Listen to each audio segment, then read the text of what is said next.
Welcome to Opera House Arts Coffee on the Couch. I'm Joshua McCary. I'm the Director of Education, and I'm joined by our team here at Opera House Arts and our special guest today, Ashley Pesek. Coffee on the Couch is our weekly storytelling program where we take a moment right in the middle of our day to slow down and focus on the life and experience of a celebrated member of our community. For those of you tuning in, we encourage you to grab your coffee and jump on the couch with us and meet our guest today. Ashley Pesek is a licensed clinical social worker working for Rustic Mental Health Center and Opiate Free Island Partnership.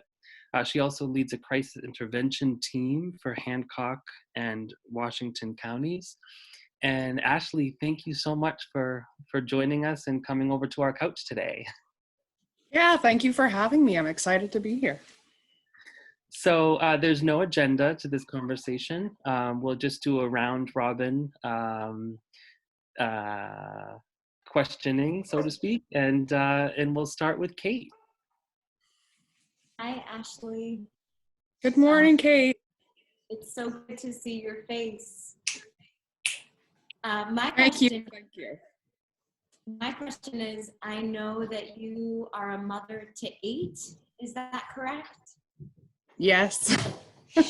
And my question is, are there any rituals, daily, weekly, what have you, that you practice, that you have, that you look forward to, that ground you in your life, just for you, if that makes sense?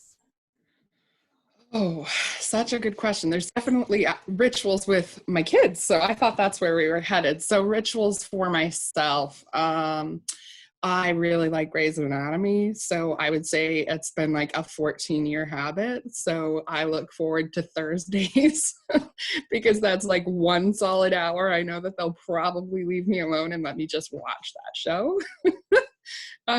So I think that is something that I definitely look forward to. And I would say the other ritual for me that is habitual is I drive a lot. I have kids that are educated in multiple places. We live in a community without a high school, so therefore they get school choice. And so they don't all go to the same place. And so I'm in the car a lot, and I really use that drive time to unpack. So the part of the day that I get to be alone is after I get everybody dropped off. Before I get to the office where I'm needed by a lot of people, it's that time to either just unpack my thoughts and be quiet and in a quiet space, or listen to NPR, or really loud rock music and jam in my car by myself. So I think I look forward to that as a ritual almost every day of the week. Wonderful, thank you. Yeah. And you mentioned, of course, a lot of rituals with your kids. Can you talk about a couple of your favorite ones with them? Yeah. So I would say my most favorite one is, have you seen the movie 3 Men and a Baby? It's an old 80s movie. So in that movie, the dads all sing to their infant, "Good night, sweetheart." And so when we were newish parents and had our second child, and thus really had our butts handed to us, because like the jump from 1 to 2 was the worst out of all of the jumps we've made. We couldn't quite figure out how to make both of them go to sleep at the same time, and like really needed that time alone. So we developed I think my daughter might have been 3 and my son was quite little. We would sing this song to them before they would go to bed and then bring them to their separate bedrooms. And so it's now almost 15 years later, and everybody meets in the hallway. We sing this song to everybody at night together, and then everybody gives a hug and a kiss goodnight, and off to bed they go. And it was like, that's the best ritual in our house, to be honest, because it's this moment where all of my kids get to connect before they go to bed. It's really peaceful.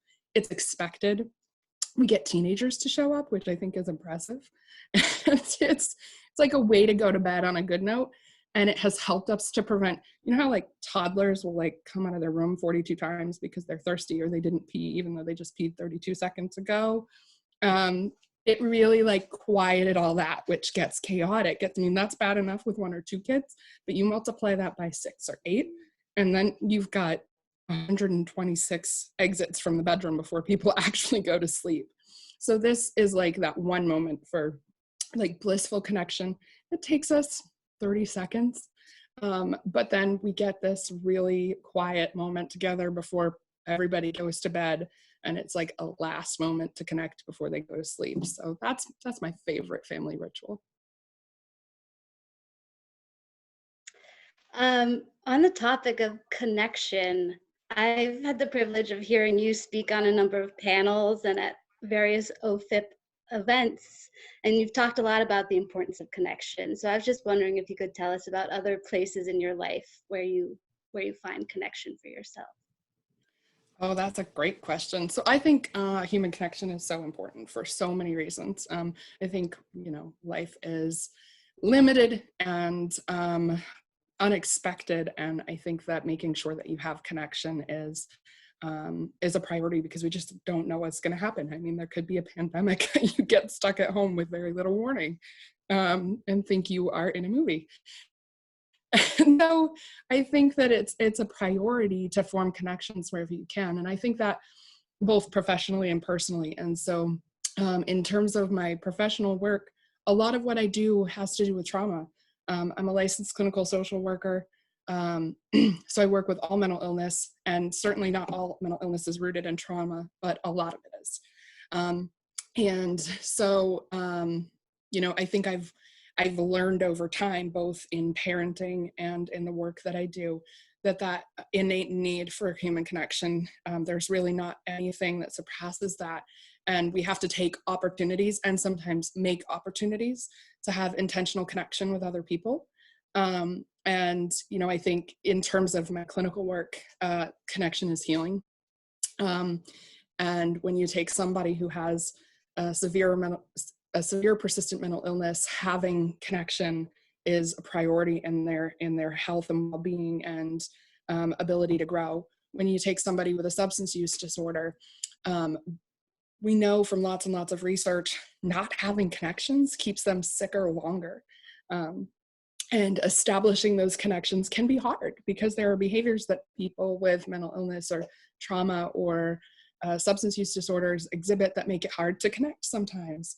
And I think the willingness to continue to go back at it, even when it's difficult, is a priority if we're going to be like this, a global citizenship and a community of people who are healthy. I think that connection really does equate to the capacity to be healthy.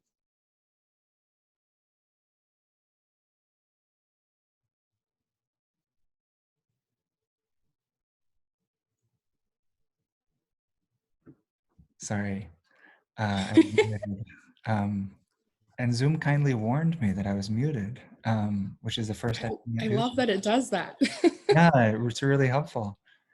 So speaking of staying connected to community, I was just seeing on your Facebook page that you've been making an effort to continue supporting local businesses in the area. I guess my question is what other efforts like that are you witnessing in the community where you're seeing our community in this whole area? Because in that Facebook post, you talked about how you view your community as extending from Deer Isle to Mountain Desert Island, I think you said. Yes, it did. That you've got your kids have classmates because they're at different schools, kind of peppered all through this region. What are some things that you're witnessing, since you've been witnessing a broader region maybe than some of us? What responses are you seeing that you're finding inspiring to the current pandemic, I guess?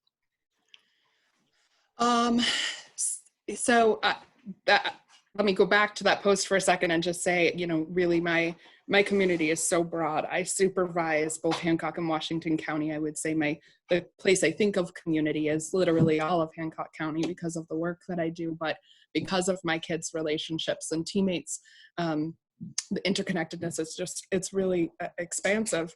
And so some of the things that I'm seeing that are inspiring are, simple things like sharing somebody's menu for the day, or talking about a business owner specifically, and why you would want to support that person. I think some of my most cherished moments from this have come from things that the community conversations I've been able to witness about how we're going to support graduates.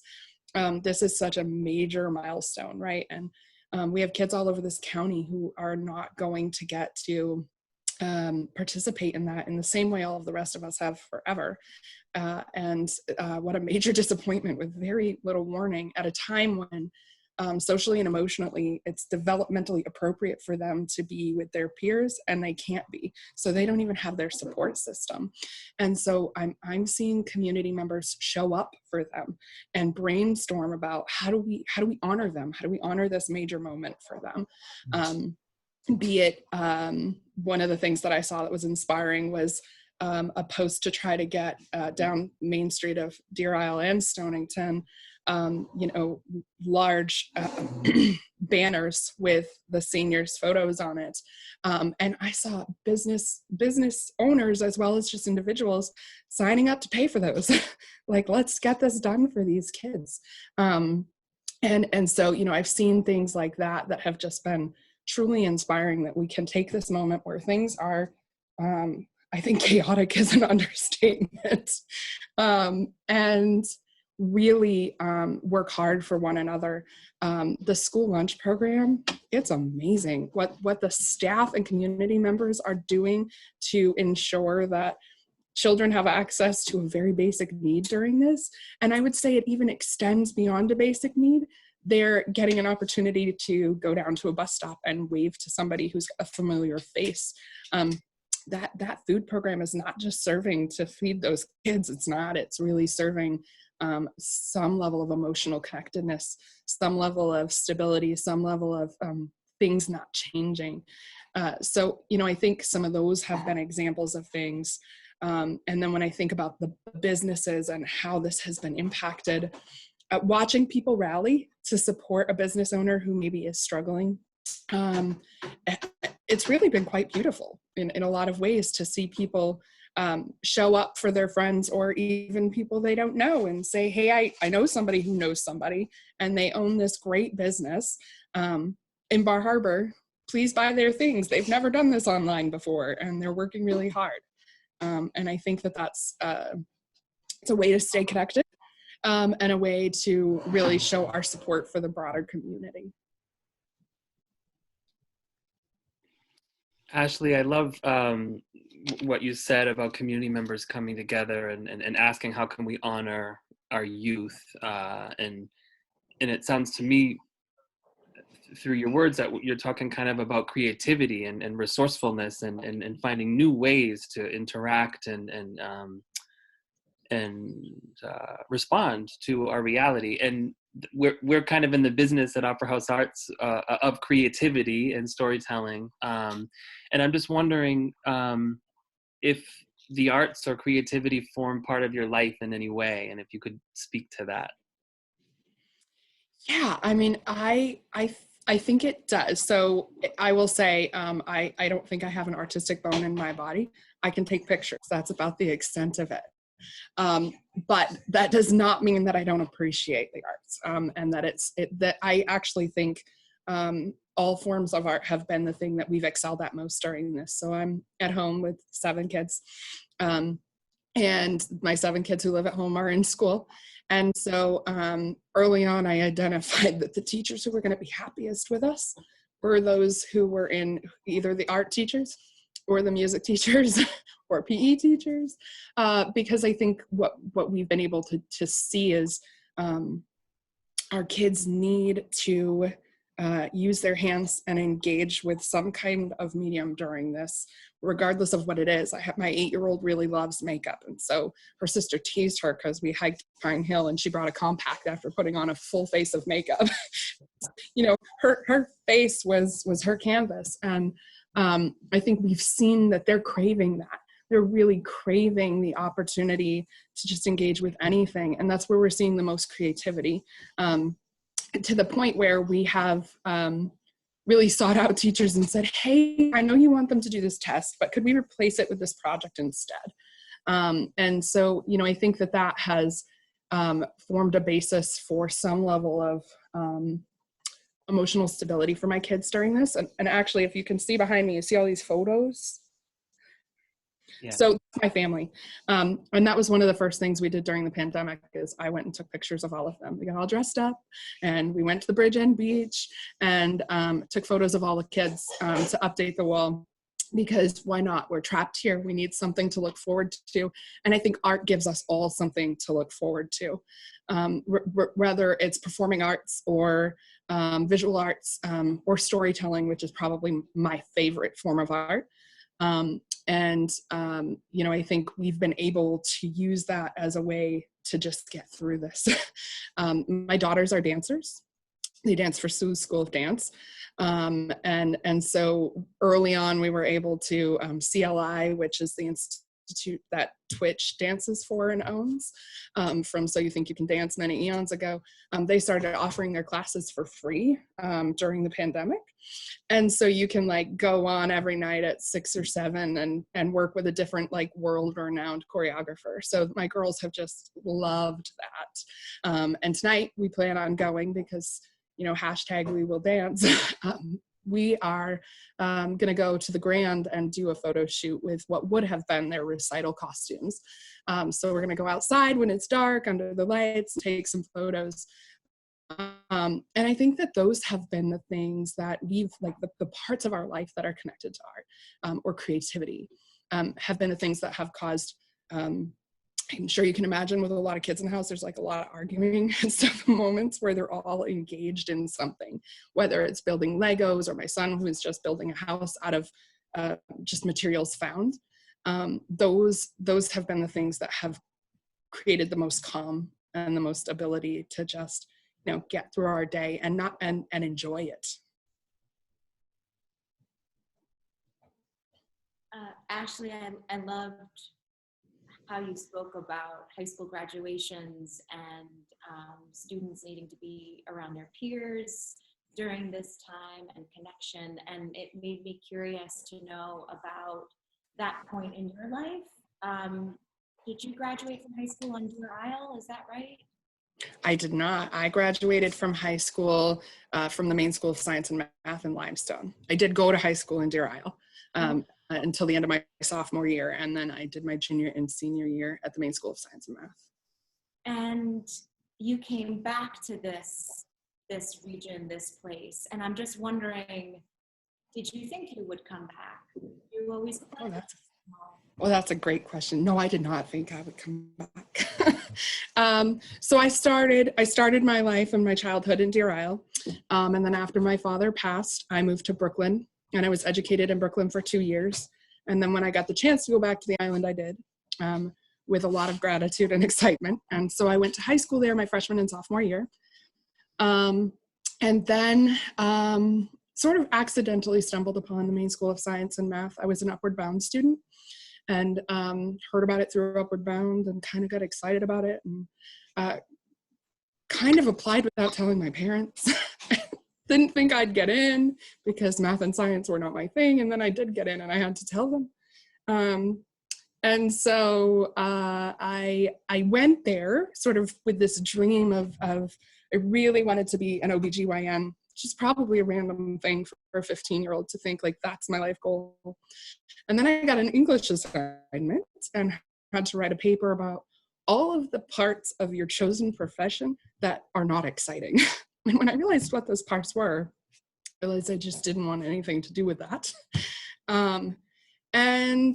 Somewhere along the line, I got really excited about animal psychology. And when I graduated from high school, so I graduated in 2001, and I thought I was going to school in New York, but I went to visit and I was terrified, and I realized you cannot go from Brooklyn, Maine to Brooklyn, New York and survive that without like any in between. Like that was not going to happen. And so then I wasn't really sure what I was going to do. So I went to Hawaii Pacific University. And again, just really envisioned myself that I was going to be in a larger place. And at that point realized I was going to be in a larger place practicing social work. And then when, I met my husband while I was in Hawaii. He was stationed at Pearl Harbor. And I graduated really young and really fast. It took me 2.5 years to get my bachelor's degree. And when he separated from the Navy, we went to Omaha, and I thought that's where we were settling. And then I had my daughter, and then I wanted to come home.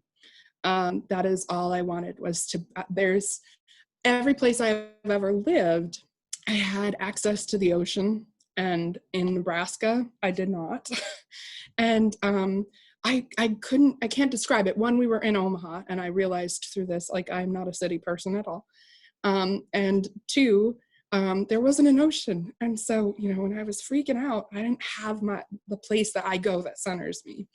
And so, when we, as soon as we had my daughter, while I was pregnant with her, at the very end, we were actively looking for ways to come home. And I was offered a position within the first week out of the hospital with her, and accepted it. And we moved to Maine with a giant U-Haul and a cat and a dog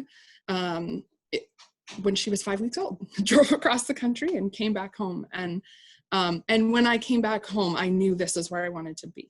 And I was still pretty young, but certainly like from 17 when I graduated to when I came back home at almost 22, I really didn't think that's what was going to happen. And it was just, a series of events and really the idea of how am I going to raise my child? That was really the thing that made me realize I need to be there for all kinds of reasons, but one of which is I'll share because it's relevant to this morning. Sue Senecal was my dance teacher, and my daughters and my sons actually have been educated with her for years. My oldest daughter will be a 15-year dancer before she graduates from school. And this morning, Sue was posting our dance photos from when we were little in honor of what would have been recital weekend. And so what a legacy that my daughters get to be educated by my dance teacher. So, I think that was when I had my child, I wanted that for her. I have a very large family. My mom is an Eaton, so I'm an Eaton from the island, which means I'm pretty much related to everybody. And it gave me the opportunity to come home and raise my kids in a place that I believe to be safe and nurturing and warm. And I've always felt, I really got raised by a community, not just by my parents, not just by my family. It was truly a community effort. And I wanted my kids to have that. I wanted my kids to know that there were safe adults in this world that they could go to outside of their parents. And I think that this place, out of all the places I've ever lived, our community really is a pillar of that you get to be raised by a whole bunch of people who are truly invested in your outcome. Thank you so much, Ashley. Yeah. Everybody, I think we're at time. And I think that's a lovely way to end. Well, thank you so much for having me. This has been fun. Yes. Thank you, Ashley. Thank you. Yeah, it's been an honor to have you join us, and thank you all for tuning in to Coffee on the Couch with us. We encourage you to join this program more and to listen to this conversation about Ashley and the important, and I would say essential, work that she's doing in healing. I understand, and growing and connecting.